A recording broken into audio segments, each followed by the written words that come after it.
Gue lagi nyariin.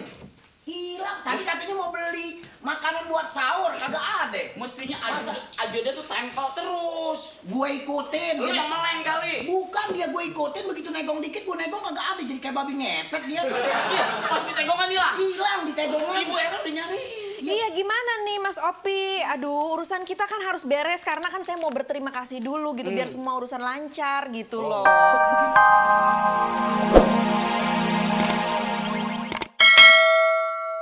Lalu pengertiannya bahwa kalau memang dianggap itu yang kemarin di sweeping adalah kemungkaran, apakah betul dengan cara mungkar pula, dengan cara yang kasar seperti itu juga diselesaikan? Oh tidak boleh. Jadi tidak boleh kata Luqmanul Hakim itu menyiram api Iya. dengan api. Dia akan lebih membesar. Nah, menyiram api ini dengan air. Artinya dengan kepala dingin, dengan sikap yang proporsional. Artinya ini kewenangan siapa menutup. Kalau memang sudah ada peraturan daerahnya, mereka rame-rame mendatangi mereka yang telah diberi kuasa menutup itu untuk segera melakukan tindakan. Mungkin yang di demo ya DPR-nya mungkin atau apanya gitu ya. Tapi Pak Ustadz katanya kalau dengan hati itu selemah-lemahnya iman nih. Iya, memang kalau kemudian kita dengan hati saja hanya berdoa, tidak ada upaya menyampaikan aspirasi. Iya. Ya, jadi melihat kemungkaran juga diam, tidak berusaha mendorong pemegang kekuasaan yang punya kuasa tangannya itu mengetukkan palu keputusan untuk menjaga masyarakat. Nah, maka itu yang lemah imannya. Jadi kita harus aktif mendorong. Ini kan Pak Ustadz mumpung ada Pak Ustadz, tetangga suka ikut nimbrung nih. Gak apa-apa Pak Ustadz ya. Gak apa-apa ya, tetangga. Silakan telepon Silakan. di 021 532 0895. Siapa yang ingin ikut bergabung dengan kami, silakan langsung dengan Pak Ustadz. Iya. Jadi masa orang lemah mulu imannya ya. Selemah-lemah itu Ya dengan bisa. Cepet. Assalamualaikum. Sahur bareng. Dengan siapa Bu? Dengan Nurul Di mana Bu Nurul? di Jakarta. Jakarta. Silakan dengan Pak Ustadz langsung. Assalamualaikum Pak Ustadz. Waalaikumsalam warahmatullahi. Saya mau tanya nih, itu kan amal ma'ruf kaitannya dengan nahi mungkar. Kemudian tadi yang Ustadz bicarakan tentang penguasa itu, jadi kalau selemah-lemahnya iman itu kita sebagai rakyat hanya bisa mendoakan, dan kemudian yang langkah keduanya itu hanya bisa berbicara saja, tapi yang di atasnya itu tidak melakukan. Bagaimana ini, apakah hanya terus begini terus gitu? Jadi nggak ada Solusi. habis-habisnya kezaliman ini. Itu aja, makasih Ustaz. Ya. Assalamualaikum. Terima kasih Bu Terima Nurul. kasih Bu Nurul. Jadi masyarakat itu telah menyerahkan kewenangannya untuk merubah nahi mungkar ini Kepada melalui perwakilan-perwakilan Dan para pemimpin yang lainnya. dipilih di dalam pemilihan yang lalu, pemilihan umum ya. Sudah duduk wakilnya di Dewan Perwakilan Rakyat. Kemudian Dewan Perwakilan Rakyat sudah memilih eksekutif, ya, gubernur, wali kota, sampai ke kemarin pemilihan langsung presiden. Lah rakyat yang memilih ini hendaknya menuntut kepada yang dipilih. Saya memilih Anda itu dengan maksud untuk menegakkan seperti ini. Kalau mereka yang sudah dipilih itu lalu diam saja seperti Bu Nurul katakan tadi, mereka bertanggung jawab pada Allah ya? Oh iya, itu namanya mengkhianati amanah. amanah. Ya. Jadi harus dilaksanakan ketika dia memegang amanat kepemimpinan. Tugas pemimpin ini adalah menjaga 5 hal. Apa itu, Pak? Yang pertama adalah hifdzul akal. Dia harus bisa menjaga keselamatan akal masyarakat yang dipimpinnya.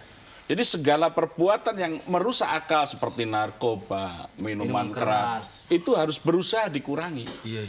Kalau bisa dihilangkan, kalau tidak ya diminimalisir. Nah, kewajiban kedua adalah hifdzun nafas, memelihara jiwa. Jangan sampai kemudian timbul keadaan anarkis yang bisa mengorbankan nyawa orang. Yarhamukallah.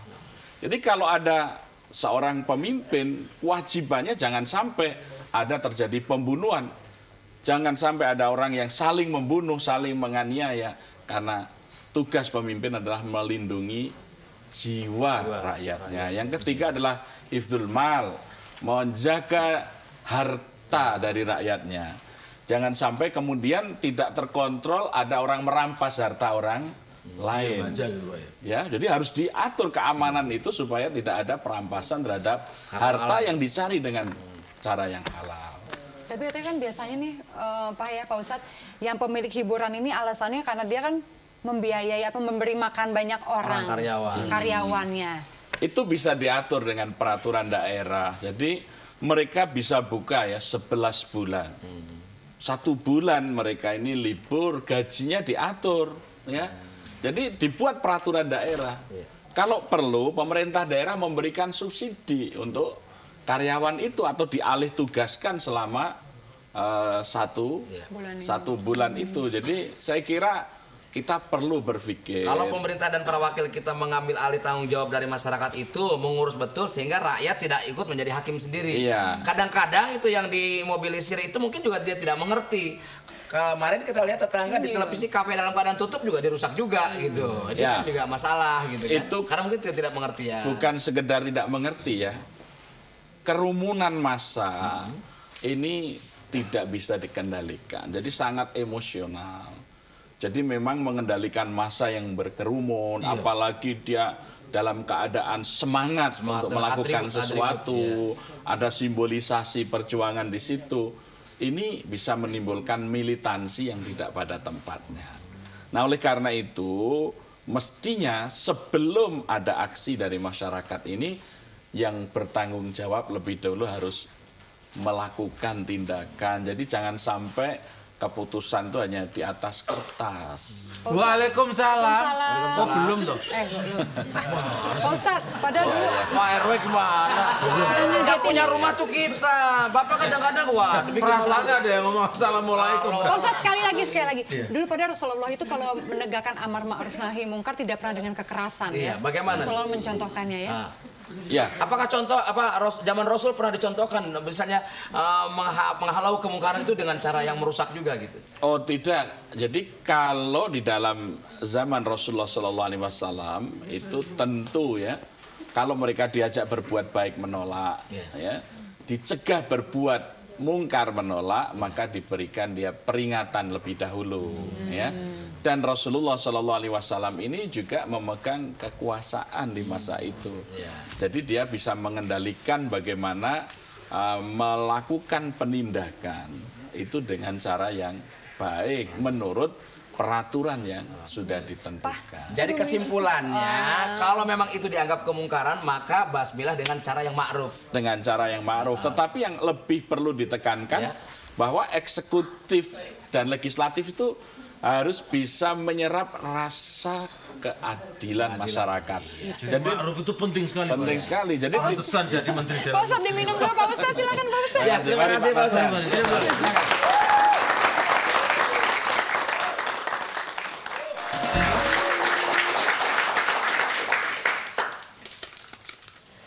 Kok kelihatannya gelisah sekali sih? Ya Mbak gimana Erna? nggak gelisah, Mas Didin, aduh. Duduk aja di sini duduk. Mohon maaf cuma satu ininya. Ya, Sini boncengan kayak naik motor. Udah deh, nggak usah begitu deh. Iya. Saya ini kan serius ini loh. Saya Iya. mau mana ini yang Sebentar lagi dijanjiin Jo datang. Lurahnya? Pak Lurah biasanya kelilingnya jauh sekali. Ngomong-ngomong dari sering kesini tapi saya nggak pernah lihat suaminya ikut. Apa belum punya suami? Mas Didin ya, Iya. kalau di dunia hiburan itu, Iya. kita tuh harus single. Oh gitu ya. Kayak Oh nggak berarti tahu single aja. sekarang ya? Ya pokoknya Ngajak ganda campuran gitu. Barangkali berkenan. Saya kuat loh begadangnya. Oh gitu ya? Jadi Pak Lurah memang sebentar lagi datang. Saya udah janji, Opi udah kontak saya bahwa akan ketemu dengan ibu juga. Ini begini loh, saya tuh kan khawatir ya sekarang itu kan kayaknya banyak sekali himbauan-himbauan untuk menutup tempat hiburan lebih cepat. Oh jangan khawatir. Saya kan rugi loh Kalau sebagai- urusan dengan saya, udah jangan khawatir. Pasti beres. Itu jadi mana dong? Mana Pak Lurah udah budak hilang lagi. Kalau udah tua begitu dibawa kolong bewek kan nggak mungkin, kolong bewek mana doyan yang dagingnya pahit. Mana Pak Lurah? Gua lagi nyariin.